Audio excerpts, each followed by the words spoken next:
and it's wrong, you know, what's the point of a freedom of information? There's a clue in the title, isn't there? They've wised up to it. I think in the past you could probably get more information through FOIs than you can now. And they've just learned what the stock answers are. If they want to block people, they'll say like it's vexatious, or they'll say it costs too much money to find out, or they'll just simply say we haven't got it. But the information is it the information commissioner officer? Yeah, IOC, the information commissioner. Yeah, they've got no teeth. They're really none whatsoever. They're useless. They're absolutely useless. And the only way that you can get things is through leverage. Yes. That's the only way that you can get it. And what happens is, in my day, what used to happen is when they start calling you names, it used to be they'd take you to the standards board for England and make a complaint about you. And then all I'd do is walk into the chief executive's office and I'd just say, right, I know that certain councillors have been getting their grass cut and certain things happening for them out of the public purse. So your choice. Yeah. Have you got proof of that, Councillor Starkey? Yes, I do. Otherwise, I wouldn't be saying it. And he said, well, let's just leave the matter there, shall we? Finish. No more like sort of standards board talk or anything like that. They tried it on so many different occasions, you know, and I just looked at them and now all we do is we just turn around and say, well, if you don't like it, you know, you can always take legal action against us. Please. Quite happy to do it. Our legal advisors are just as slick as any of those, if not better. Some of ours are in the top 25. You know, simple as that. So, you know, we don't get nervous about things like that. We've not got Starmer on our board, have we? No. Don't want him on it. No, he would be the last legal advisor we want. Although, you know, like sort of he was very friendly with some of those other people from the past. What can I say? Go ahead, Statsman. All right, I know Lord Ali. He'll sort us out. Oh yeah, but we need a few quid, and Trevor needs all the money he can get because he wants to stay in Greece. Isn't that not true, Trevor? Quick yes. That's true. That yes, I don't want to come back whenever I go. So that's a little clue there for you. Go ahead, Stats. I just want to go back to what Mandy said about pylons and stuff online. I believe there was some threats made against you and another councillor. Yeah. I just think this is it's despicable behaviour. To be attacked for being brave enough to speak out on these issues. I just want to say, has that been handled by the police well or not? Oh my gosh. No, really, really not. So when we actually challenged Labour and we stood our full slate of independent candidates in Winsford, the panic that ensued in the Labour group was such that they had every man and his dog, you know, from the higher echelons of the Labour Party down in Winsford all of a sudden. They had like the General Secretary of the Labour Party, they had Lisa Nandy MP, they had Mike Amesbury MP, they had, well, Louise was there herself. What, he's the upper echelons, Mike Amesbury? Get him out of it. And basically anyone that they could grab, like any MP they could grab, they were there. We saw copies of emails which said that they were facing a severe threat in Winsford electorally.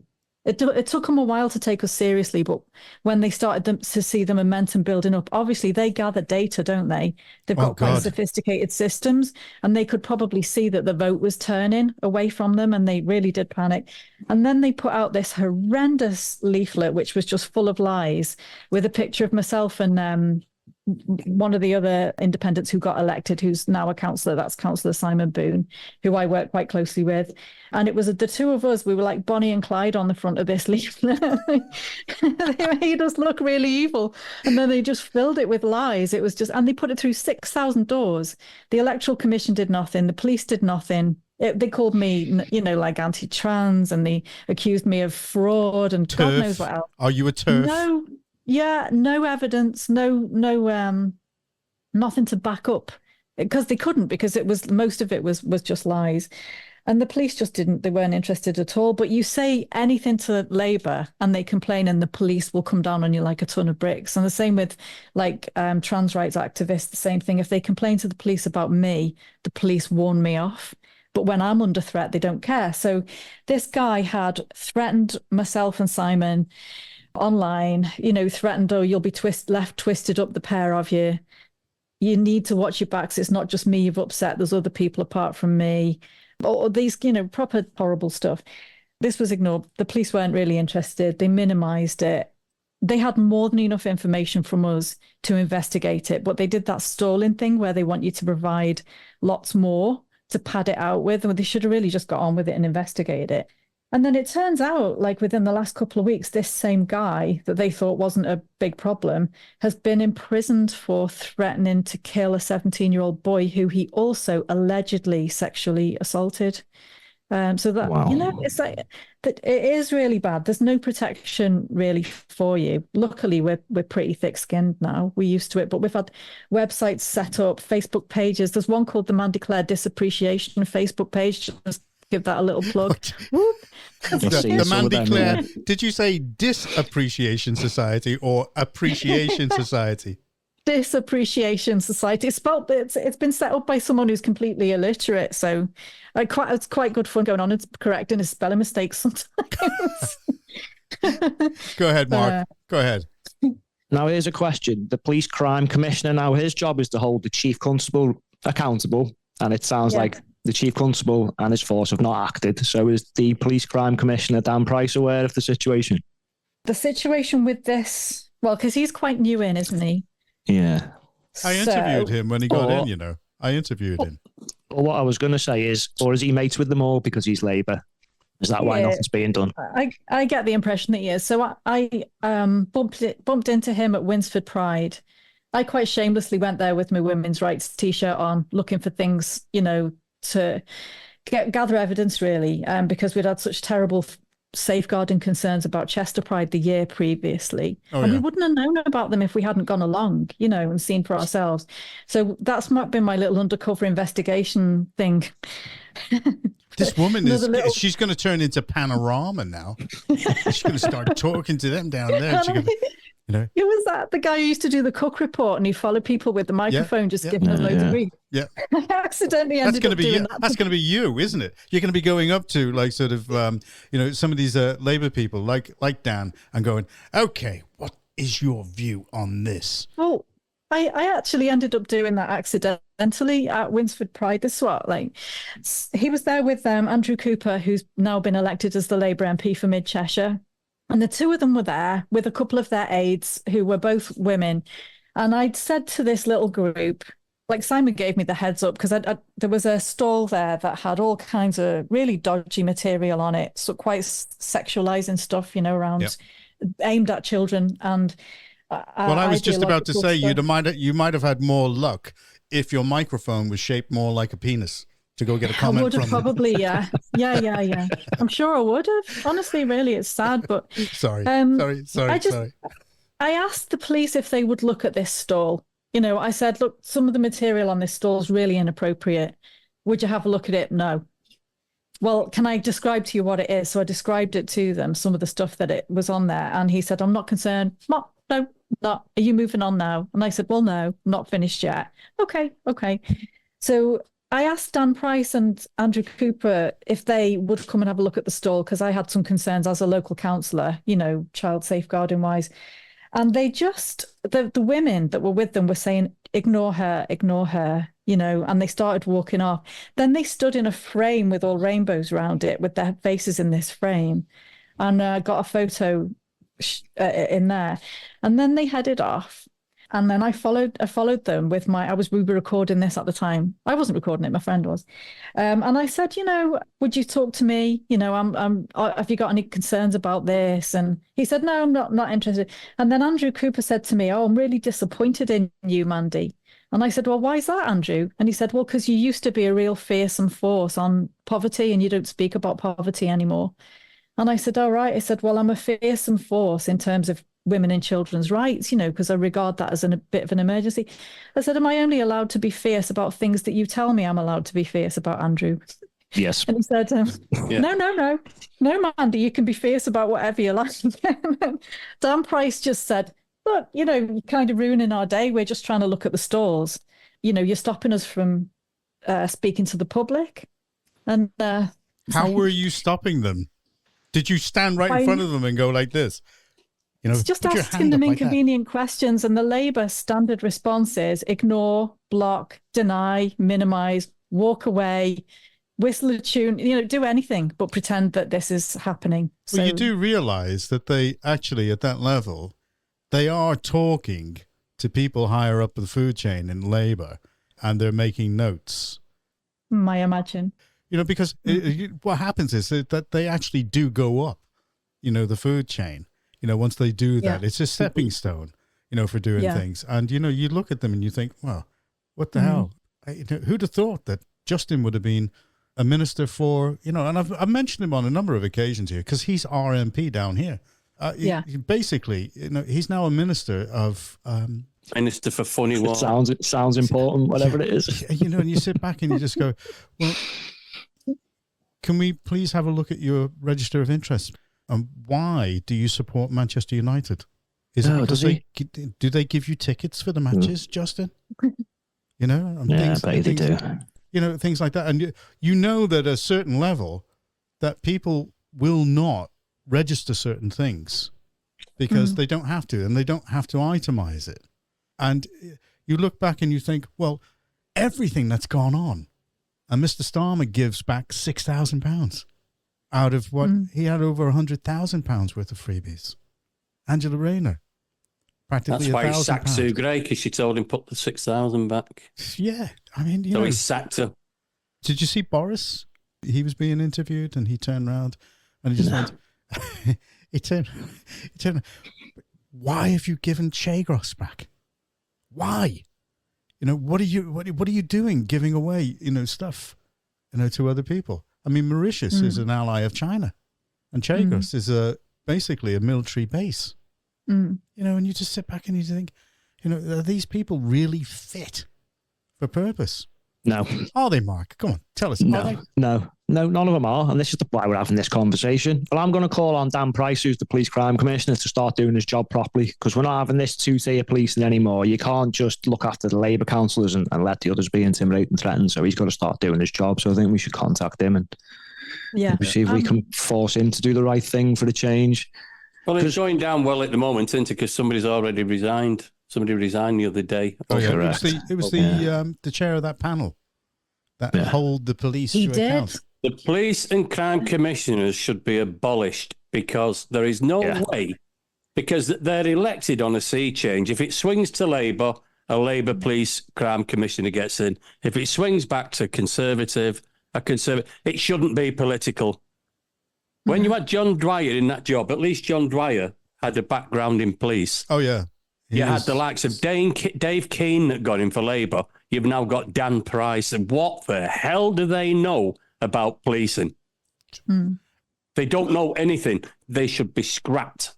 They shouldn't be in that position because it's too political. End of. I would imagine if they're anything like the rest of the Labour Party, in government or local government, that it's anything they ever do, it's just window dressing, it's virtue points, it's just about appearances. There's no depth or substance to any of it at all.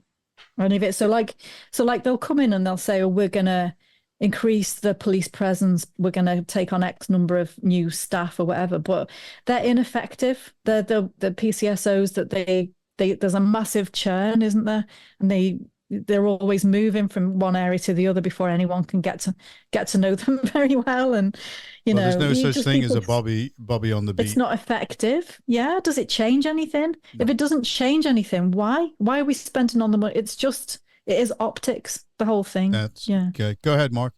I just think that at the minute, nationally and locally, especially locally, at the minute, the police and the council are failing badly.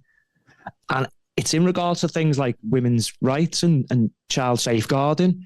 We've gone backwards. I've got a little analogy. Remember when you used to have women and children on the lifeboat first? It's not anymore, is it? It's those who identify as cats, dogs and horses, and then men who've got fetishes of wearing women's clothes who are getting on the lifeboats first. I think morally we're going bankrupt in this country. I agree. It's due to these weak leaders. Well, what do you think? If these people locally can't ensure the safeguarding of children with respect to, I don't know, adult fetish material, dangerous ideologies in schools, and the special educational needs that these kids desperately need, I think it's time these people stood down. Because what use are they? I think you are a Donald Trump voter. That's what I think you are, Mark. I think I'm his love child. But don't mention love children. No, because it's got to be spoken about. And to attack those who do, it's despicable behaviour. So we're going to have to come up with a way to try and fix this, because it's just not on anymore. We can't allow these people to be voted back in. We just can't. The only way now to get Starmer put in line is for Trump to win on November the 5th. By the way, I have cast my vote for him. Okay. Oh, well. I am an American citizen, and I want him to win. And I know that some of the people around here, they're all like pound shop Democrats. That's what I call them, and that's what I call Labour, actually, pound shop Democrats. But if he does get in, geopolitically, it will cause an earthquake with this country. Because here you have him in front, turning around, and the interviews with him, asking him what he thinks of Starmer. And he turns around and he says, well, yeah, he seems like a nice guy, and, we had a few, a little bit of a talk and stuff like that. If he gets in, Starmer is a pimple. Wait till he meets David Lammy. Yeah, and because Lammy, and watch what they do. Watch what they do with Israel and the rest of them. That's why, talking about geopolitics, that's why all the Middle Eastern countries are actually not supporting Hezbollah or Iran. Most of them won't have anything to do with them. They don't want anything to do with them. There's only Qatar who are actually doing anything. But when they do get in, wow, there will be some changes come about, and you'll see policy in this country change, because even all the American senators, like Ted Cruz, and everybody that's been dealing with the borders and the migrants coming across, because they had millions coming across, like we had hundreds coming across the channel. They had millions coming across the borders there. And the Texans just said, nah, no more. They told the federal government where to go. And the only reason why they were able to do that is because Texas, militarily, one of the strongest states in America. And thank God you've got the Second Amendment to do things. Problem over here is Mark's going to go on to now, he's going to say something, but we need the First Amendment over here so that you can speak your mind, Mandy. You can turn around and say the things you want to say. Like, you're not doing a good job, Louise. In fact, we think you should get out instead of all this 5-year wait. Get out. I say it quite a lot, to be fair. I've got 3 motions going in to next week's. I'll send you them, because I need really as many, if they get past the chair, because the chair doesn't always make very fair decisions about what's allowed on the agenda or isn't, and they come up with all kinds of spurious excuses why it gets ruled out. But I've put 3 in. They can't fail all of them. So yes, they can. They can do it. They can do it. They can just turn around and say, Mandy is not going to get to speak. That's it. And they can do things like this. Like, say hello, Mandy. Muted. She's trying to talk now and she can't. We can still hear her. You missed your mute button. No, I didn't.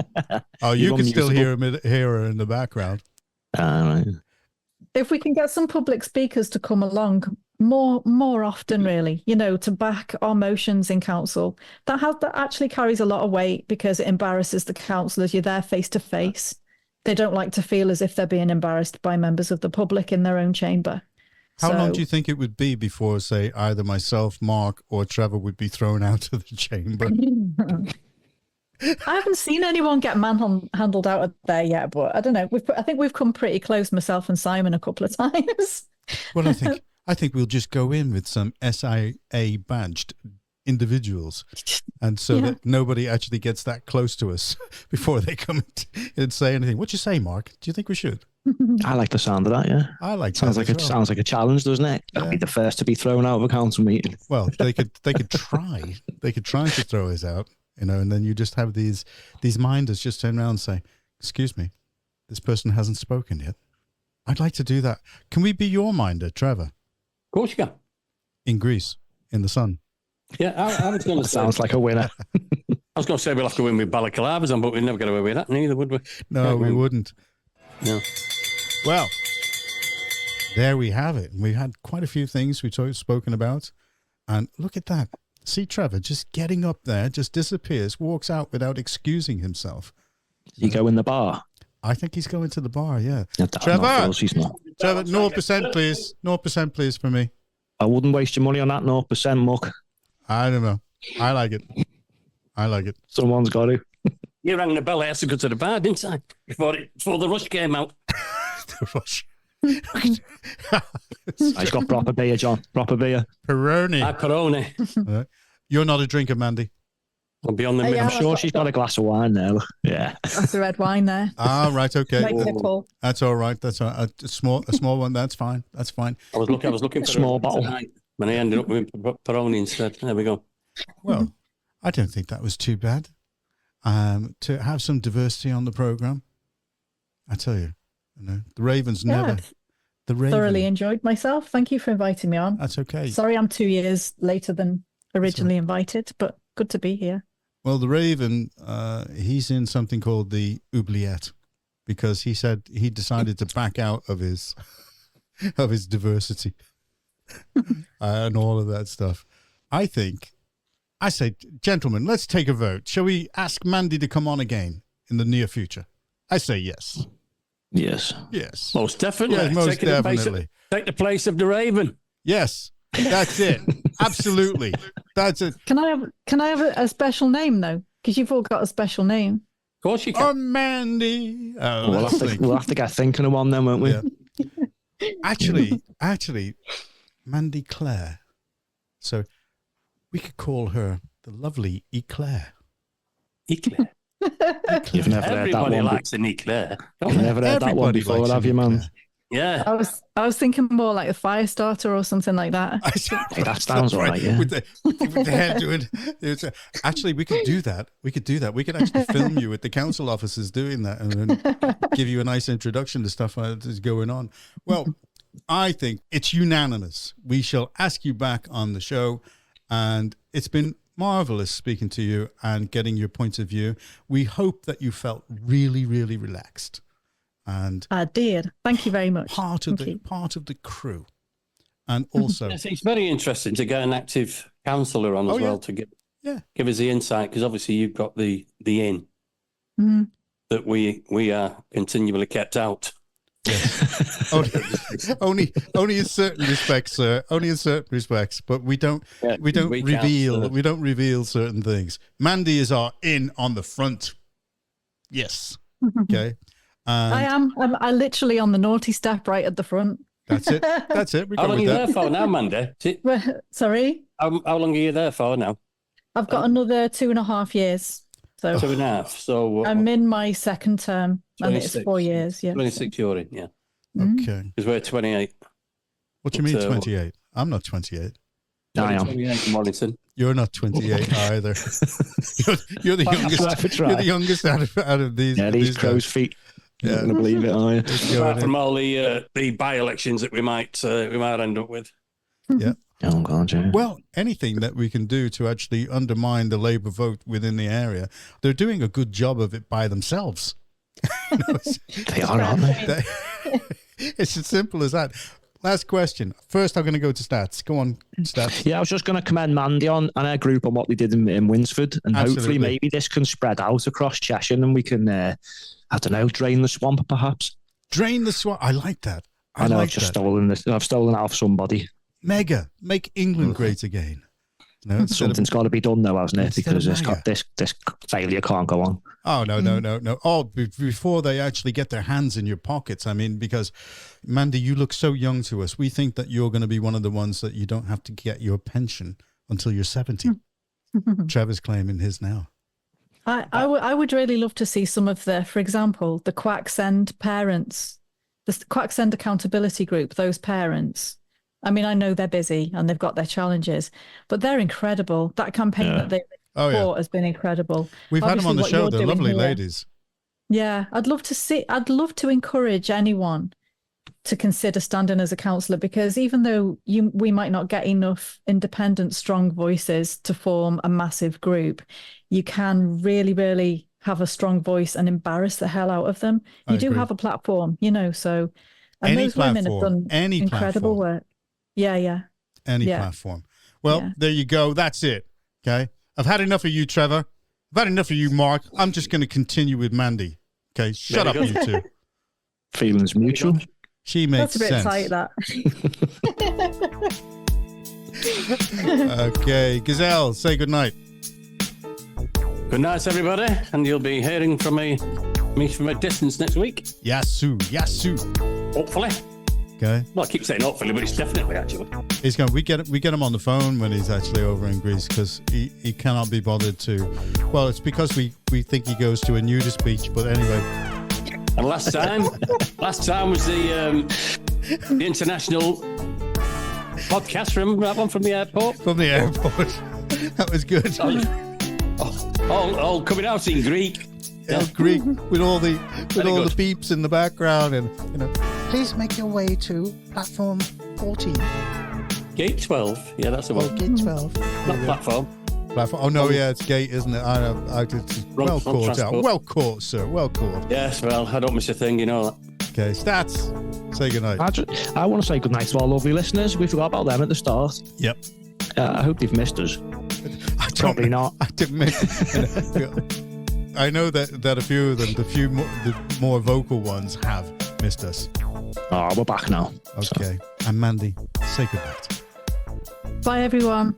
Thanks for having me on. There you go. It's been a pleasure. Well, it's been a pleasure for me. I've enjoyed it, I think. Hold on. Let me just ask a member of the dominant race. Hey, wifey, did I enjoy that?